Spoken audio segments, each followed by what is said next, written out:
ఇవాల్టి మన healthy and tasty recipe పనసకాయ బిర్యానీ అండి. దీన్ని ఇంట్లోనే మనం ఎలా ప్రిపేర్ చేసుకోవాలో అలాగే ఎంత తొందరగా కూడా తయారు చేసుకోవచ్చో కూడా ఈ వీడియోలో మీతో షేర్ చేస్తున్నాను.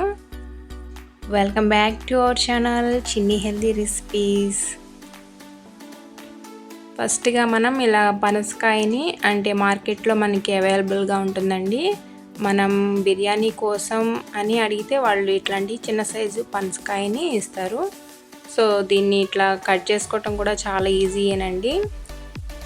పనసకాయ కట్ చేసే ముందు మనం ఇలాగ ఆయిల్ని తీసుకుని చేతులంతటికి కూడా రాసుకోవాలండి. ఎందుకంటే దీన్ని కట్ చేసేటప్పుడు దాంట్లో ఉన్న జిగురంతా కూడా మన చేతులకు అంటకుండా ముందుగా మనం గ్లౌజులు కానివ్వండి ఇలాగ ఆయిల్ అన్న కూడా రాసుకోవచ్చు.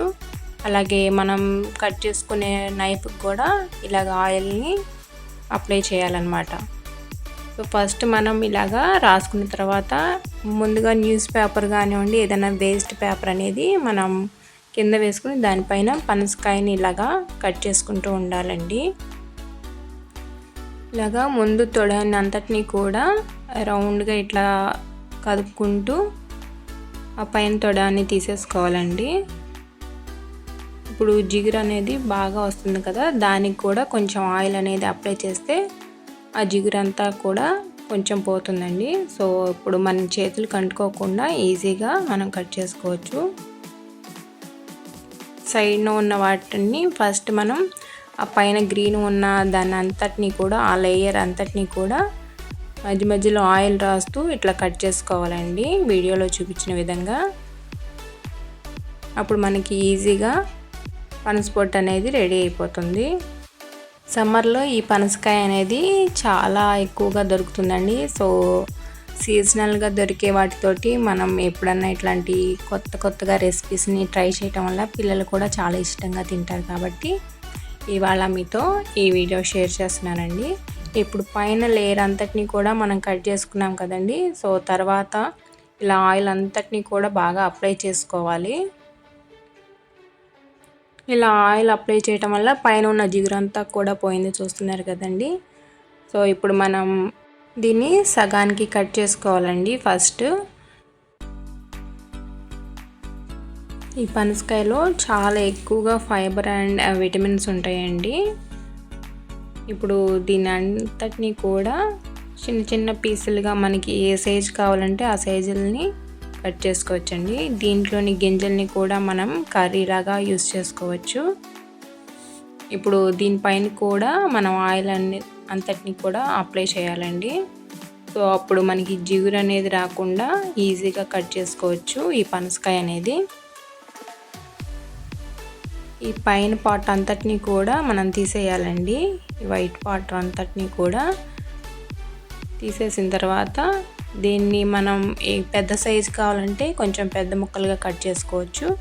అలాగే చిన్నదిగా కావాలన్నా కట్ చేసుకోవచ్చు అండి. బిర్యానీ అయినా కర్రీకైనా కూడా చాలా బాగుంటుంది.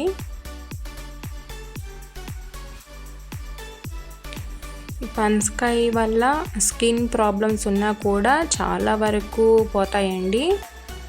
అలాగే బోన్స్ స్ట్రెంథనింగ్ కోసం కూడా మనం ఇలాగా పనసకాయని యూస్ చేసుకోవచ్చు. ఇప్పుడు ఇలాగా చిన్న చిన్న ముక్కల్ని కట్ చేసుకోవాలండి. ఇలాగా మనం బౌల్లోకి ఈ ముక్కలన్నిటిని కూడా వేసేసుకుని దీంట్లో కొంచెం ఆయిల్ అలాగే పసుపుని కూడా కలుపుకోవాలండి. ఇలా కలుపుకొని ఫ్రిడ్జ్లో ఒక 2 days వరకు ఉంచుకోవచ్చు. మనకి ఎప్పుడు కావాలన్నా అప్పుడు ఇలాగా పనసకాయ బిర్యానీ అలాగే కర్రీని కూడా ప్రిపేర్ చేసుకోవచ్చండి. ఇలా కట్ చేసుకున్న ముక్కల్ని మూత పెట్టుకుని మనం ఫ్రిడ్జ్లో 2 days వరకు స్టోర్ చేసుకోవచ్చండి. ఇప్పుడైతే మనం బిర్యానీకి కావాల్సినంత తీసుకుని మనం ముందుగా వాటర్లోకి కుక్ చేసుకోవాలండి. కొంచెం బాయిల్ చేసుకోవాలి ఈ ముక్కలు అనేవి. ఒక గ్లాస్ వాటర్ని పోసుకుని దాంట్లోకి మనకి కావాల్సినంత ఈ పనసకాయ ముక్కల్ని కట్ చేసుకున్నాం కదండి, వీటిని బాగా బాయిల్ చేసుకోవాలి. దీంట్లో కొంచెం సాల్ట్ని కూడా యాడ్ చేసుకోవాలండి.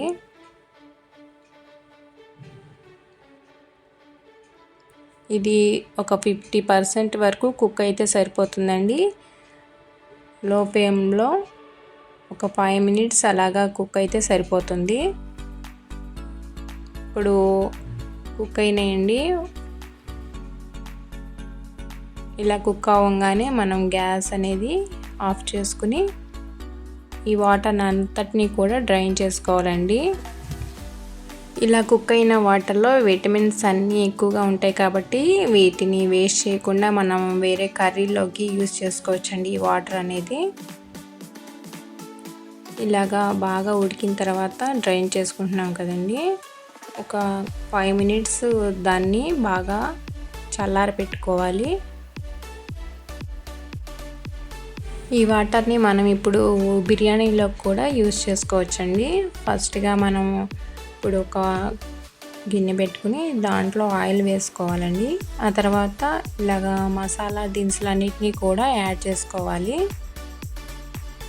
ఇవి కొంచెం వేగిన తర్వాత మనం నెక్స్ట్ ఇంగ్రీడియంట్స్ అన్నిటినీ కూడా యాడ్ చేసుకోవాలండి. ముఖ్యంగా మనం మట్టి పాత్రలో ఉండేటప్పుడు ఫ్లేమ్ ఎప్పుడూ కూడా లోనే ఉంచుకోవాలండి. ఇలా మట్టి పాత్రల్లో ఉండటం వల్ల మనకి వాటిలో ఉన్న పోషకాలన్నీ కూడా 100% మనకి లభిస్తాయి అన్నమాట. సో నెక్స్ట్ ఇవి వేగిన తర్వాత సన్నగా కట్ చేసుకున్న బారుగా చీలికలా కట్ చేసుకోవాలండి. పచ్చిమిర్చిని ఒక 4-5 పచ్చిమిర్చిని ఇలాగా సన్నగా కట్ చేసుకోవాలి. ఇవి కొంచెం వేగిన తర్వాత మనం నెక్స్ట్ ఆనియన్స్ని యాడ్ చేసుకోవాలండి. ఆనియన్స్ని బాగా గోల్డెన్ బ్రౌన్ కలర్లో కనుక వేయించుకున్నట్లయితే మనకి బిర్యానీ అనేది చాలా టేస్టీగా ఉంటుంది.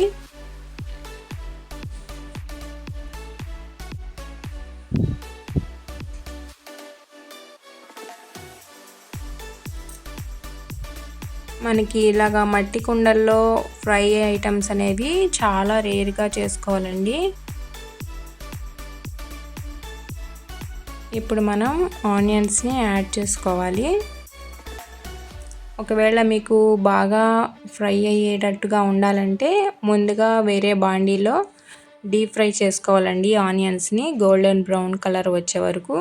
ఆ తర్వాత దీంట్లో యాడ్ చేసుకుంటే సరిపోతుంది. లేదంటే ఇప్పుడు మనం కుండలో చేస్తున్నాం కాబట్టి లోనే కొంచెం ఎక్కువ టైము ఇలాగ బ్రౌన్గా వచ్చేంత వరకు కూడా ఉంచుకోవాలండి. మూత పెట్టుకున్న ఒక 2 మినిట్స్ తర్వాత ఇలా కనుక చూస్తే కొంచెం మగ్గుతాయండి. ఈ మగ్గిన తర్వాత మనం ఫ్రెష్గా అల్లం వెల్లుల్లి పేస్ట్ని యాడ్ చేసుకోవాలి. 2 టేబుల్ స్పూన్ పేస్ట్ని యాడ్ చేసుకోవాలండి.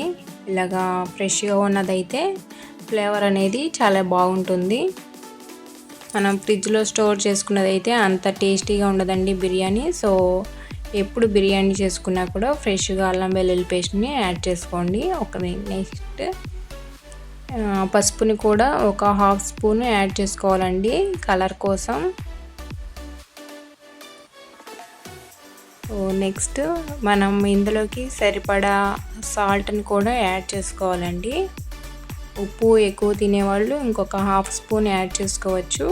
లేదంటే మీడియం అయితే సరిపోతుందండి 1 స్పూను. ఇప్పుడు ఈ అల్లం వెల్లుల్లి పేస్ట్ అంతా కూడా పచ్చివాసన పోయేంత వరకు కూడా బాగా ఫ్రై చేసుకోవాలండి. ఇలా కలుపుతూ ఫ్రై చేసుకోవటం వల్ల అడుగు అంటకుండా ఉంటుంది.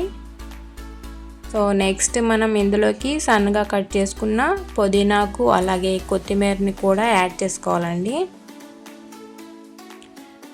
దీన్ని కూడా బాగా కలుపుకున్న తర్వాత మనం నెక్స్ట్ ఇంగ్రీడియంట్స్ అన్నిటిని కూడా యాడ్ చేసుకోవాలండి.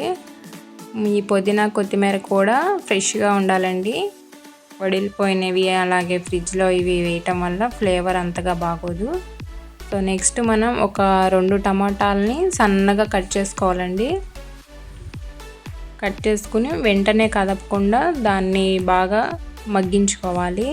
ఇలాగా మూత పెట్టుకొని ఒక 3 మినిట్స్ వరకు మగ్గించుకుంటే మనకి టమాటాలు అనేవి గుజ్జుగా మారిపోతాయండి. ఇప్పుడు ఇందులోకి ఒక హాఫ్ స్పూన్ జీలకర్ర పొడి, అలాగే ధనియాల పొడి, ఒక 2 చెంచాల కారంని వేసుకోవాలండి. కారం ఎక్కువ తినేవాళ్ళైతే ఇంకొక హాఫ్ స్పూన్ వేసుకోవచ్చు. అలాగే గరం మసాలా పొడి ఒక హాఫ్ స్పూన్ వేసుకోవాలండి. వీటన్నిటిని కూడా బాగా కలుపుకోవాలి. ఈ కారం, ఉప్పు ఇవన్నీ కూడా అడుగంటకుండా బాగా జాగ్రత్తగా కలుపుకోవాలండి. ఇప్పుడు నెక్స్ట్ మనం ఉడకబెట్టుకున్న పనసకాయ ముక్కల్ని యాడ్ చేసుకోవాలి. ఇలాగా మనం మెత్తగా కాకుండా కొంచెం పైన కలుపుకుంటూ ఆ గ్రేవీ అంతటినీ కూడా ఆ ముక్కలకి పట్టేలాగా మనం జాగ్రత్తగా కలుపుకోవాలండి. ఇలా కలుపుకున్న తర్వాత ఒక హాఫ్ మినిట్ వరకు మూత పెట్టుకుని మగ్గించుకోవాలి. సో దీనివల్ల ఆ ఫ్లేవర్ అంతా కూడా మనం కట్ చేసుకున్న ముక్కలకి పడుతుందండి. ఇప్పుడు నెక్స్ట్ మనం ఒక హాఫ్ కప్పు పెరుగుని యాడ్ చేసుకోవాలి. పెరుగు గడ్డలుగా లేకుండా బాగా చిలుక్కుని దాన్ని యాడ్ చేసుకోవాలండి. ఇప్పుడు నెక్స్ట్ మనం నానబెట్టుకున్న రైస్ని వేసుకోవాలి.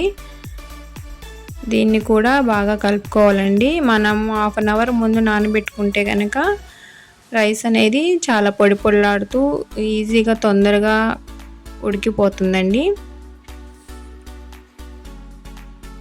ఇప్పుడు ఒక 1 మినిట్ వరకు అలాగా పెట్టుకుంటే ఆ ఫ్లేవర్ అంతా కూడా మన రైస్కి పడుతుంది. సో నెక్స్ట్ మనం పక్కనే వాటర్ని బాయిల్ చేసుకుని ఇందులో యాడ్ చేసుకోవాలండి. సో తొందరగా బిర్యానీ అనేది రెడీ అవ్వాలంటే ఇట్లాగా వేడి వాటర్ని మనం వేసేసుకున్నట్లయితే తొందరగా మనకి బిర్యానీ అనేది రెడీ అయిపోతుంది. ఎసెన్స్ కూడా ఒక 4 to 5 డ్రాప్స్ ఎసెన్స్ వేసుకోవాలండి. సో చూస్తున్నారు కదా, చాలా తొందరగా అలాగే ఈజీగా మన పనసకాయ బిర్యానీ అనేది రెడీ అయిపోయింది. సో దీన్ని ఇంకా మరి సర్వింగ్ ప్లేట్లోకి సర్వ్ చేసుకోవటమేనండి. చాలా టేస్టీగా ఉంటుంది, అలాగే హెల్తీగా కూడా మనకి చాలా బెనిఫిట్స్ ఉన్నాయి ఈ పనసకాయ వల్ల. సో మీరందరూ కూడా తప్పకుండా ఈ రెసిపీని ట్రై చేయండి. అలాగే మీకు ఎలా కుదిరిందో కూడా నాకు కామెంట్ సెక్షన్లో కామెంట్ చేయండి. సో నెక్స్ట్ వీడియోలో ఈ పనసకాయతోటి కర్రీని ఎలా ప్రిపేర్ చేయాలో కూడా మీతో షేర్ చేస్తానండి. ఈ వీడియో మీకు నచ్చినట్లయితే ప్లీజ్ లైక్ చేయండి, షేర్ చేయండి, అలాగే సబ్స్క్రైబ్ చేసుకున్న వాళ్ళు సబ్స్క్రైబ్ చేసుకోండి. Thanks for watching.